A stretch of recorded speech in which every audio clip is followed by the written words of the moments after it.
Hello everyone, this is Prashanth and Archana. ഞങ്ങളിപ്പോൾ ഉള്ളത് ഇന്തോനേഷ്യയിലാണ്. 30 ദിവസങ്ങൾ കൊണ്ട് ഇന്തോനേഷ്യയിലെ ജാവ, സുമാത്ര എന്നീ ദ്വീപുകളിലൂടെ ഒരു ബഡ്ജറ്റ് ഫ്രണ്ട്ലി ആൻഡ് അഡ്വഞ്ചറസ് ആയിട്ടുള്ളൊരു യാത്ര ചെയ്യുകയാണ് ഞങ്ങൾ. ഈ ട്രാവൽ സീരീസിലെ ആദ്യത്തെ വീഡിയോ ആണിത്. ബാലിയിൽ നിന്ന് ഈസ്റ്റ് ജാവയിലെ ബെന്യുവാങ്ങി എന്ന സ്ഥലത്തെത്തി അവിടെയുള്ള ഇജിൻ എന്ന അഗ്നിപർവ്വതത്തിലേക്കുള്ള ഒരു നൈറ്റ് ട്രക്കിംഗ് ആണ് ഈ വീഡിയോയിലുള്ളത്. ലോകത്തിലെ തന്നെ ഏറ്റവും അസിഡിക് ആയിട്ടുള്ള തടാകവും ബ്ലൂ ഫയർ എന്നുള്ള റെയർ ആയിട്ടുള്ള പ്രതിഭാസവും കാണാൻ പറ്റുന്ന സ്ഥലമാണ് ഇജിൻ അഗ്നിപർവ്വതം. ഇജിനിലേക്കുള്ള യാത്രയും അവിടുത്തെ കുറേ അത്ഭുതപ്പെടുത്തുന്ന കാഴ്ചകളും ഒക്കെയാണ് ഈ വീഡിയോയിൽ.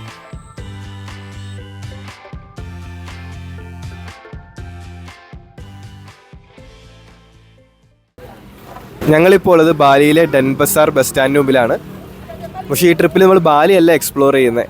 ഇന്തോനേഷ്യയിൽ തന്നെ സുമാത്ര, ജാവ ഐലൻഡുകളാണ് നമ്മൾ ഈ ട്രിപ്പിൽ 30 ഡേയ്സ് കൊണ്ട് എക്സ്പ്ലോർ ചെയ്യാൻ ഉദ്ദേശിക്കുന്നത്. അപ്പോൾ ഇപ്പോൾ നമ്മൾ ബാലിയിലെ ഡെൻപസാറിൽ നിന്ന് ബെന്യുവാങ്ങി എന്നൊരു ടൗണിലേക്ക്, ജാവ ഐലൻഡിലെ ബെന്യുവാങ്ങി എന്നൊരു ടൗണിലേക്ക് പോവാണ്. ആ കിടക്കുന്നതാണ് നമ്മുടെ ബസ്. അപ്പോൾ അതിനു മുമ്പ് നമുക്ക് എന്തെങ്കിലും കഴിച്ചിട്ട് വരാം. ആദ്യം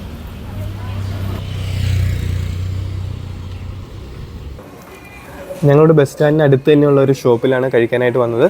നമ്മൾ പ്ലെയിൻ റൈസും അതിൻ്റെ കൂടെ ചിക്കനും എഗ്ഗുമാണ് പറഞ്ഞത്. നമുക്ക് കഴിച്ചു നോക്കാം.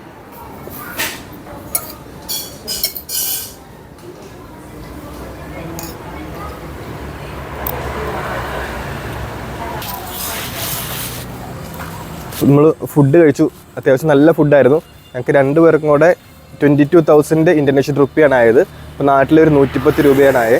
അപ്പോൾ നമ്മൾ പുറത്തുനിന്ന് ടൂറിസ്റ്റ് പ്ലേസിൽ നിന്ന് കഴിക്കുന്ന വെച്ച് നോക്കുമ്പോൾ ഭയങ്കര അഫോർഡബിൾ ആണ് ഇതുപോലത്തെ ലോക്കൽ ഷോപ്പുകൾ.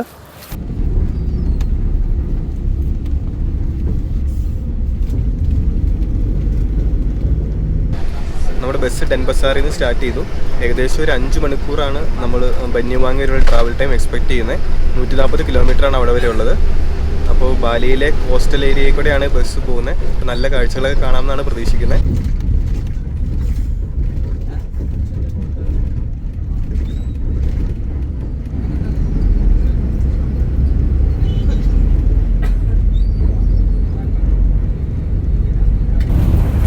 ഏകദേശം 4 മണിക്കൂർ കൊണ്ട് ബെന്യുവാങ്ങി എത്തുന്നതായിരുന്നു നമ്മൾ ഓൺലൈനിൽ കണ്ടത്. പക്ഷേ ഇപ്പോൾ ഏകദേശം 3.5 മണിക്കൂറായി, 11:30 ഇപ്പോഴും പകുതി ദൂരം പോലും പോയിട്ടില്ല. ഏതായാലും നല്ലപോലെ ലേറ്റ് ആകുന്ന ഉറപ്പാണ്. പക്ഷെ കുഴപ്പമില്ല. ഈ പോകുന്ന വഴിയൊക്കെ കാണാനായിട്ട് നല്ല ഭംഗിയാണ്. ഇവിടുത്തെ ബാലിയിലെ പ്രോപ്പർ ആയിട്ടുള്ള ഗ്രാമങ്ങളിലേക്കാണ് ഇപ്പോൾ വണ്ടി പോയിക്കൊണ്ടിരിക്കുന്നത്. ഇവിടുത്തെ ഗ്രാമങ്ങളെ കാണാനായിട്ട് നല്ല ഭംഗിയാണ്. ഇവരുടെ വീടൊക്കെ ഒരു പ്രത്യേക രീതിയിലാണ് പണിയുന്നത്. വീടുകൾ കണ്ടു കഴിഞ്ഞാൽ അമ്പലങ്ങളാണെന്ന് തോന്നുള്ളൂ. കുറേ കൊത്തുപണിയും കുറേ ശില്പങ്ങളൊക്കെ വെച്ചിട്ടുണ്ട് വീടുകളിലൊക്കെ. അതേപോലെ ഭയങ്കരമായ പച്ചപ്പാണ്. നമ്മൾ കേരളത്തിൽ നിന്ന് വന്നവർ പോലും ഞെട്ടിപ്പോകുന്ന രീതിയിലുള്ള പച്ചപ്പാണ് ഇവിടെ. അതേപോലെ ടെറസ് ഫാമുകൾ, വാഴത്തോട്ടങ്ങളെല്ലാം കൂടെ ആയിട്ട് നല്ല ഭംഗിയാണ് ഈ റൂട്ട്.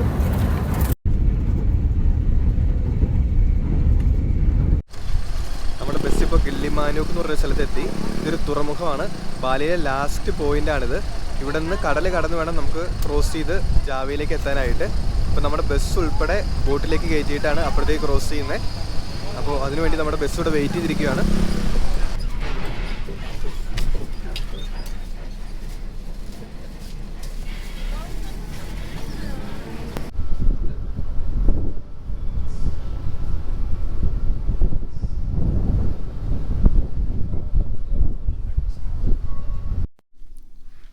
ഞങ്ങൾ ബെന്യുവാങ്ങിയിലുള്ള ഞങ്ങളുടെ ഹോം സ്റ്റേയിൽ എത്തി.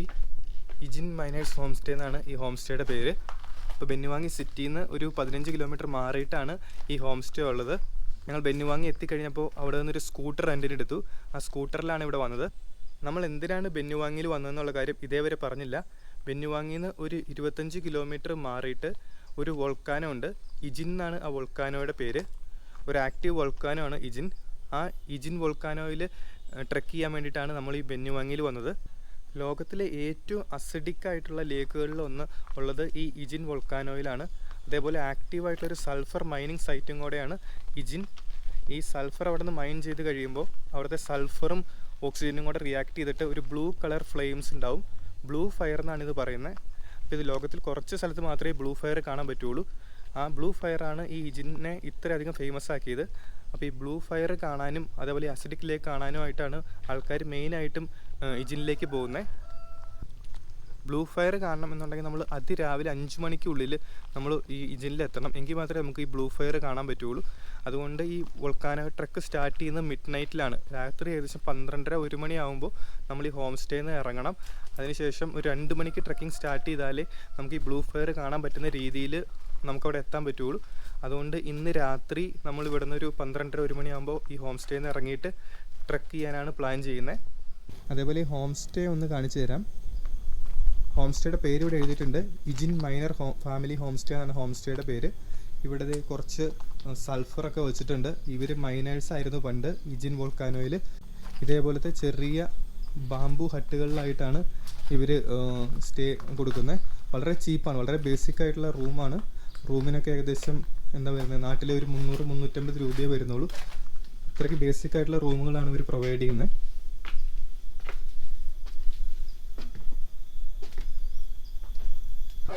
ഇപ്പോൾ സമയം രാത്രി 2 മണിയാണ്. ഞങ്ങളുടെ ഐജൻ വോൾക്കാനോയുടെ ബേസ് ക്യാമ്പിലാണ് നിൽക്കുന്നത്. ഇപ്പോൾ ട്രക്ക് സ്റ്റാർട്ട് ചെയ്യാൻ പോവാണ്.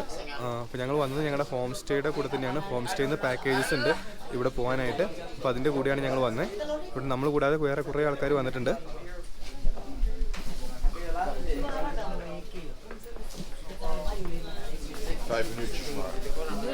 റെഡിയല്ലേ?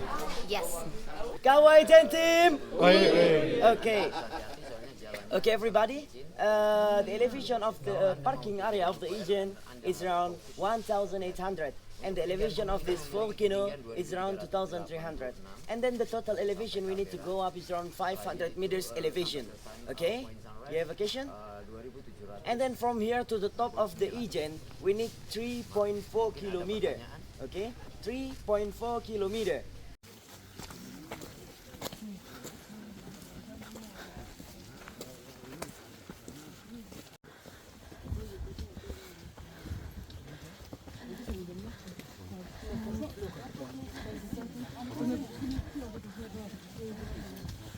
നമ്മൾ ഏകദേശം ട്രെക്കിൻ്റെ പകുതി കൂടുതലായി. ഇനി ഒരു 200 മീറ്റർ കൂടെ സ്റ്റീപ്പായിട്ടുള്ള അസെൻ്റ് ഉള്ളൂ.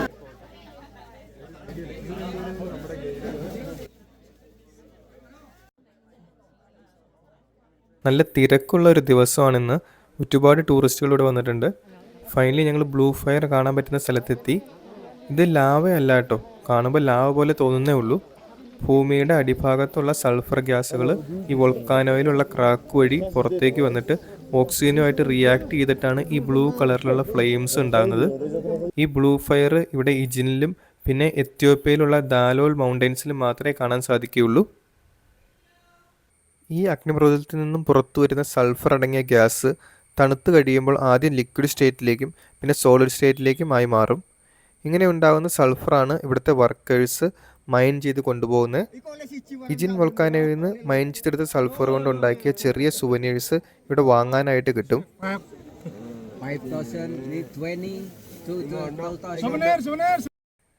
ഇവിടെ നിന്ന് ഉൽപ്പാദിപ്പിക്കുന്ന സൾഫർ പ്രധാനമായിട്ട് യൂസ് ചെയ്യുന്നത് ഷുഗർ റിഫൈനിങ് ഇൻഡസ്ട്രിയിലാണ്.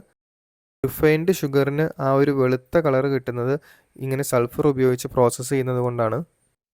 ഐജിൻ വോൾക്കാനോയുടെ ക്രേറ്ററിന് അകത്താണ് നമ്മൾ ഇപ്പോൾ നിൽക്കുന്നത്. ആ കാണുന്നതാണ് ഐജിനിലെ ലേക്ക്.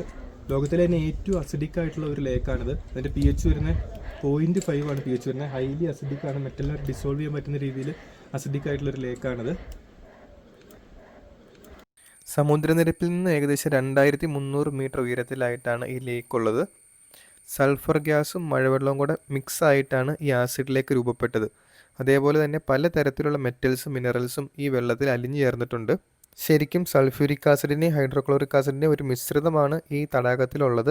ഇതിന് ശരിക്കും വെള്ളം എന്ന് വിളിക്കാൻ പറ്റില്ല, കാരണം പ്യുവർ വാട്ടറിൻ്റെ pH 7 ആണെങ്കിൽ ഈ കാണുന്ന ലിക്വിഡിൻ്റെ pH എന്ന് പറഞ്ഞാൽ 0.4 ആണ്. അത്രയ്ക്ക് അസിഡിക്കാണ് ഈ ലേക്ക്. ഏകദേശം 200 മീറ്റർ താഴ്ചയുള്ള ഈ ലേക്കിലെ വെള്ളത്തിന് ഏകദേശം 37 ഡിഗ്രി സെൽഷ്യസോളം ചൂടുമുണ്ട്. നമ്മൾ ട്രക്കിംഗ് കഴിഞ്ഞിട്ട് തിരിച്ചു പോയിക്കൊണ്ടിരിക്കുകയാണ്. ഇപ്പോഴാണ് ഈ ചുറ്റുമുള്ള മലകളൊക്കെ കാണുന്നത്. ഇത്രയും വലിയ മലകളുടെ ഇടയിലൂടെയാണ് നമ്മൾ വന്നത്. നമ്മൾ വന്ന സമയത്ത് ഒന്നും കാണാൻ പറ്റുന്നുണ്ടായിരുന്നില്ല, ഫുള്ള് ഡാർക്കായിരുന്നു. അതുകൊണ്ട് ഏത് വഴിക്കൂടെയാണ് വന്നത് ഒന്നും നമുക്ക് മനസ്സിലായിട്ടുണ്ടായില്ല. വളരെ നല്ല ലാൻഡ്സ്കേപ്പാണ് ഈ ഏരിയയിൽ ഫുള്ള്. ഒരു ആക്റ്റീവായിട്ടുള്ള സൾഫർ മൈൻ കൂടിയാണ് ഇജിൻ.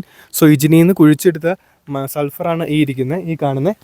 ഈ സൾഫർ ഇതേപോലത്തെ ബാസ്ക്കറ്റുകളിലാക്കിയിട്ട് ഇവിടുന്ന് ആൾക്കാർ ചുമന്നാണ് താഴെ എത്തിക്കുന്നത്. ഏകദേശം 90 കിലോയോളം വരും ഈ ഒരു ബാസ്ക്കറ്റിൻ്റെ വെയിറ്റ് എന്ന് പറഞ്ഞാൽ. വളരെ ഡിഫിക്കൽട്ടായിട്ടുള്ളൊരു ജോബാണിത്. ഭയങ്കര ചെറിയ വേജസേ അവർക്ക് ഇതിന് കിട്ടുന്നുള്ളൂ.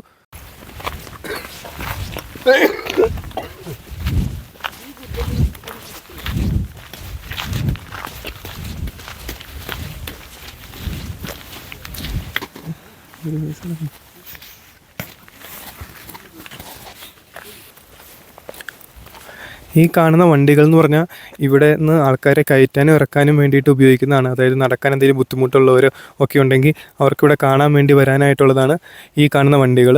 ഈ മൈനിൽ വർക്ക് ചെയ്യുന്ന പോർട്ടേഴ്സ് തന്നെയാണ് ഇത് കൊണ്ടുവരുന്നത്. സോ അവർക്ക് മൈനിൽ നിന്ന് കിട്ടുന്ന ഇൻകം എന്ന് പറഞ്ഞാൽ വളരെ കുറവാണ്. ഇങ്ങനെയുള്ള കാര്യങ്ങളിൽ നിന്നാണ് അവർ കൂടുതൽ ഇൻകം ഉണ്ടാക്കുന്നത്.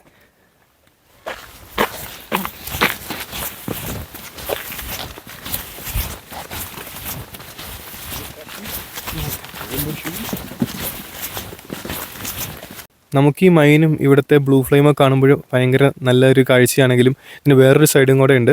അത് ഇവിടുത്തെ വർക്ക് ചെയ്യുന്ന മൈനേഴ്സിൻ്റെ അവസ്ഥയാണ്. ലോകത്തിലെ തന്നെ ഏറ്റവും ഡിഫിക്കൽട്ടായിട്ടുള്ള ജോലികളിലൊന്നാണ് ഈ ഇജിൻ മൈനിൽ നിന്ന് സൾഫർ കുഴിച്ചെടുക്കുന്നതും അത് ഇവിടെ എത്തിക്കുക എന്നുള്ള ജോലി. അതിന് വളരെ ചെറിയ പേയ്മെൻറ്റാണ് ഇവർക്ക് കിട്ടുന്നത്. ഈ കണ്ടിന്യൂസ് ആയിട്ട് ഈ ടോക്സിക് ആയിട്ടുള്ള സൾഫർ ഗ്യാസ് ശ്വസിച്ചിട്ട് ഇവർക്ക് പലതരത്തിലുള്ള അസുഖങ്ങളും ഉണ്ടാകുന്നുണ്ട്. അതേപോലെ തന്നെ ഇവരുടെ ബാക്കിനൊക്കെ ഒരുപാട് ബാക്ക് പെയിനൊക്കെ ഉണ്ടാകുന്നുണ്ട്. സോ അതിൻ്റെ ആ സൈഡും കൂടെ നമ്മളെപ്പോഴും ഓർക്കണം ഇത് ചെയ്യുമ്പോൾ.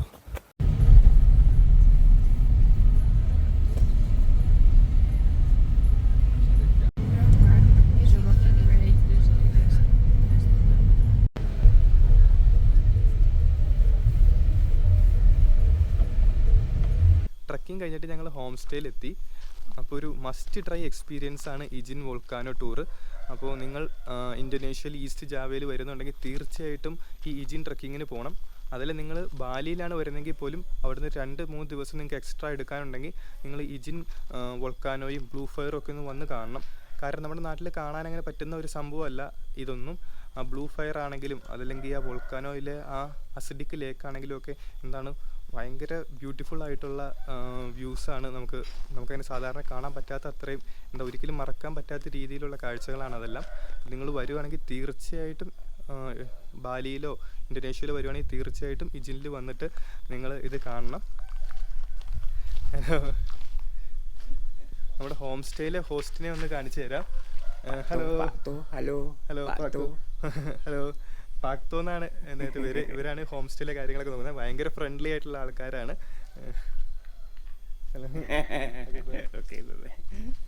Thank you.